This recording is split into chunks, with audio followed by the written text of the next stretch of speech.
Chapter 23. Then the king called together all the elders of Judah and Jerusalem. He went up to the temple of the Lord with the men of Judah, the people of Jerusalem, the priests and the prophets, all the people from the least to the greatest. He read in their hearing all the words of the book of the covenant which had been found in the temple of the Lord.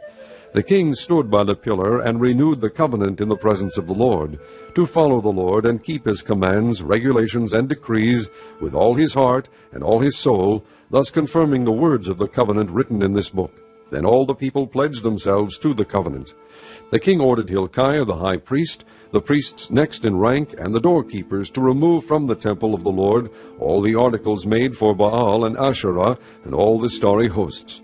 He burned them outside Jerusalem in the fields of the Kidron valley, and took the ashes to Bethel. He did away with the pagan priests appointed by the kings of Judah to burn incense on the high places of the towns of Judah, and on those around Jerusalem, those who burned incense to Baal, to the sun and moon, to the constellations, and to all the starry hosts. He took the Asherah pole from the temple of the Lord to the Kidron valley outside Jerusalem, and burned it there. He ground it to powder, and scattered the dust over the graves of the common people. He also tore down the quarters of the male shrine prostitutes, which were in the temple of the Lord, and where women did weaving for Asherah.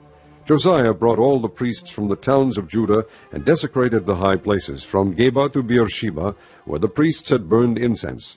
He broke down the shrines at the gates, at the entrance to the gate of Joshua, the city governor, which is on the left of the city gate. Although the priests of the high places did not serve at the altar of the Lord in Jerusalem, they ate unleavened bread with their fellow priests. He desecrated Topheth, which was in the valley of Ben-Hinnom, so no one could use it to sacrifice his son or daughter in the fire to Molech. He removed from the entrance to the temple of the Lord the horses that the kings of Judah had dedicated to the sun. They were in the court near the room of an official named Nathan Melech. Josiah then burned the chariots dedicated to the sun. He pulled down the altars the kings of Judah had erected on the roof near the upper room of Ahaz, and the altars Manasseh had built in the two courts of the temple of the Lord. He removed them from there, smashed them to pieces, and threw the rubble into the Kidron valley. The king also desecrated the high places that were east of Jerusalem, on the south of the hill of corruption, the one Solomon, king of Israel, had built for Ashtoreth, the vile goddess of the Sidonians, for Chemosh, the vile god of Moab, and for Molech, the detestable god of the people of Ammon. Josiah smashed the sacred stones, and cut down the Asherah poles, and covered the sites with human bones. Even the altar at Bethel, the high place made by Jeroboam son of Nebat, who had caused Israel to sin, even that altar and high place he demolished. He burned the high place and ground it to powder, and burned the Asherah pole also. Then Josiah looked around, and when he saw the tombs that were there on the hillside, he had the bones removed from them and burned on the altar to defile it, in accordance with the word of the Lord proclaimed by the man of God who foretold these things. The king asked, "What is that tombstone I see?" The men of the city said, "It marks the tomb of the man of God who came from Judah and pronounced against the altar of Bethel the very things you have done to it." "Leave it alone," he said. "Don't let anyone disturb his bones." So they spared his bones, and those of the prophet who had come from Samaria. Just as he had done at Bethel, Josiah removed and defiled all the shrines at the high places that the kings of Israel had built in the towns of Samaria that had provoked the Lord to anger. Josiah slaughtered all the priests of those high places on the altars, and burned human bones on them. Then he went back to Jerusalem. The king gave this order to all the people: "Celebrate the Passover to the Lord your God, as it is written in this book of the covenant." Not since the days of the judges who led Israel, nor throughout the days of the kings of Israel and the kings of Judah, had any such Passover been observed. But in the 18th year of King Josiah, this Passover was celebrated to the Lord in Jerusalem. Furthermore, Josiah got rid of the mediums and spiritists, the household gods, the idols, and all the other detestable things seen in Judah and Jerusalem. This he did to fulfill the requirements of the law, written in the book that Hilkiah the priest had discovered in the temple of the Lord. Neither before nor after Josiah was there a king like him who turned to the Lord as he did, with all his heart, and with all his soul, and with all his strength, in accordance with all the law of Moses. Nevertheless, the Lord did not turn away from the heat of his fierce anger, which burned against Judah because of all that Manasseh had done to provoke him to anger. So the Lord said, "I will remove Judah also from my presence as I remove Israel, And I will reject Jerusalem, the city I chose, and this temple, about which I said, There shall my name be. As for the other events of Josiah's reign, and all he did, are they not written in the book of the annals of the kings of Judah? While Josiah was king, Pharaoh Necho, king of Egypt, went up to the Euphrates River to help the king of Assyria. King Josiah marched out to meet him in battle, but Necho faced him and killed him at Megiddo. Josiah's servants brought his body in a chariot from Megiddo to Jerusalem, and buried him in his own tomb.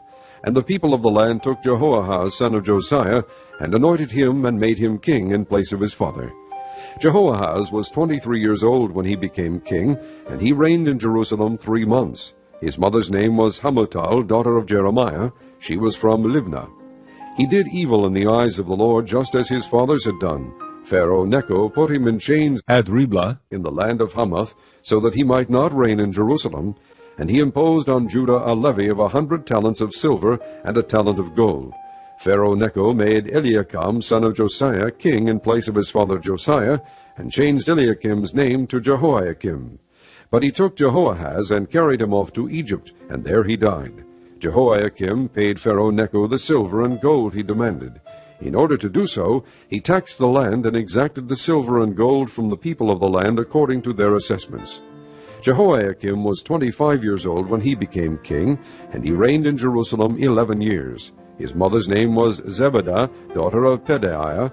She was from Rumah. And he did evil in the eyes of the Lord, just as his fathers had done. Chapter 5. Every high priest is selected from among men, and is appointed to represent them in matters related to God, to offer gifts and sacrifices for sins. He is able to deal gently with those who are ignorant and are going astray, since he himself is subject to weakness. This is why he has to offer sacrifices for his own sins, as well as for the sins of the people. No one takes this honor upon himself. He must be called by God, just as Aaron was. So Christ also did not take upon himself the glory of becoming a high priest. But God said to him, You are my son. Today I have become your father. And he says in another place, You are a priest forever, in the order of Melchizedek. During the days of Jesus' life on earth, he offered up prayers and petitions with loud cries and tears to the one who could save him from death. And he was heard because of his reverent submission. Although he was a son, he learned obedience from what he suffered, and, once made perfect, he became the source of eternal salvation for all who obey him, and was designated by God to be high priest in the order of Melchizedek. We have much to say about this, but it is hard to explain because you are slow to learn.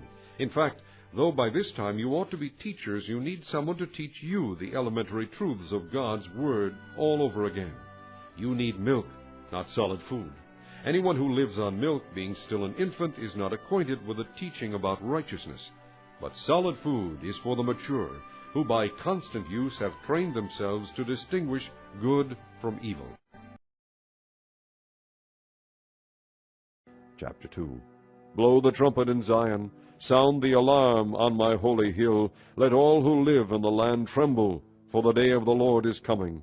It is close at hand. A day of darkness and gloom, a day of clouds and blackness. Like dawn spreading across the mountains, a large and mighty army comes, such as never was of old, nor ever will be in ages to come. Before them fire devours, behind them a flame blazes. Before them the land is like the Garden of Eden. Behind them a desert waste, nothing escapes them. They have the appearance of horses, they gallop along like cavalry. With a noise like that of chariots, they leap over the mountain tops, like a crackling fire consuming stubble, like a mighty army drawn up for battle. At the sight of them, nations are in anguish, every face turns pale. They charge like warriors, they scale walls like soldiers. They all march in line, not swerving from their course. They do not jostle each other, each marches straight ahead. They plunge through defenses without breaking ranks. They rush upon the city. They run along the wall. They climb into the houses like thieves. They enter through the windows. Before them the earth shakes. The sky trembles. The sun and moon are darkened, and the stars no longer shine. The Lord thunders at the head of his army. His forces are beyond number, and mighty are those who obey his command. The day of the Lord is great. It is dreadful. Who can endure it? Even now, declares the Lord, return to me with all your heart, with fasting and weeping and mourning. Rend your heart and not your garments. Return to the Lord your God, for he is gracious and compassionate, slow to anger, and abounding in love. And he relents from sending calamity. Who knows? He may turn and have pity and leave behind a blessing, grain offerings and drink offerings for the Lord your God. Blow the trumpet in Zion, declare a holy fast, call a sacred assembly, gather the people, consecrate the assembly, bring together the elders, gather the children, those nursing at the breast. Let the bridegroom leave his room, and the bride her chamber. Let the priests who minister before the Lord weep between the temple porch and the altar. Let them say, Spare your people, O Lord. Do not make your inheritance an object of scorn, a byword among the nations. Why should they say among the peoples, Where is their God? Then the Lord will be jealous for his land and take pity on his people. The Lord will reply to them, I am sending you grain, new wine, and oil, enough to satisfy you fully. Never again will I make you an object of scorn to the nations. I will drive the northern army far from you, pushing it into a parched and barren land, with its front columns going into the eastern sea, and those in the rear into the western sea. And its stench will go up, its smell will rise. Surely he has done great things. Be not afraid, O land, be glad and rejoice. Surely the Lord has done great things. Be not afraid, O wild animals, for the open pastures are becoming green. The trees are bearing their fruit. The fig tree and the vine yield their riches. Be glad, O people of Zion. Rejoice in the Lord your God, for he has given you the autumn rains in righteousness. He sends you abundant showers, both autumn and spring rains, as before. The threshing floors will be filled with grain. The vats will overflow with new wine and oil. I will repay you for the years the locusts have eaten, the great locust and the young locust, the other locusts and the locust swarm, my great army that I sent among you.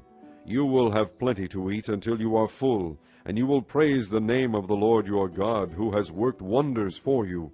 Never again will my people be shamed. Then you will know that I am in Israel, that I am the Lord your God, and that there is no other. Never again will my people be shamed. And afterward I will pour out my Spirit on all people. Your sons and daughters will prophesy. Your old men will dream dreams. Your young men will see visions. Even on my servants, both men and women, I will pour out my Spirit in those days. I will show wonders in the heavens and on the earth, blood and fire and billows of smoke. The sun will be turned to darkness, and the moon to blood, before the coming of the great and dreadful day of the Lord. And everyone who calls on the name of the Lord will be saved. For on Mount Zion and in Jerusalem there will be deliverance, as the Lord has said, among the survivors whom the Lord calls. Psalm 142. A maskil of David, when he was in the cave, a prayer. I cry aloud to the Lord, I lift up my voice to the Lord for mercy. I pour out my complaint before him I tell my trouble. When my spirit grows faint within me, it is you who know my way. In the path where I walk, men have hidden a snare for me.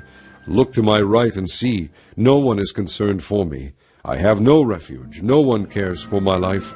I cry to you, O Lord, I say, you are my refuge, my portion in the land of the living. Listen to my cry, for I am in desperate need. Rescue me from those who pursue me, for they are too strong for me. Set me free from my prison, that I may praise your name. Then the righteous will gather about me because of your goodness to me.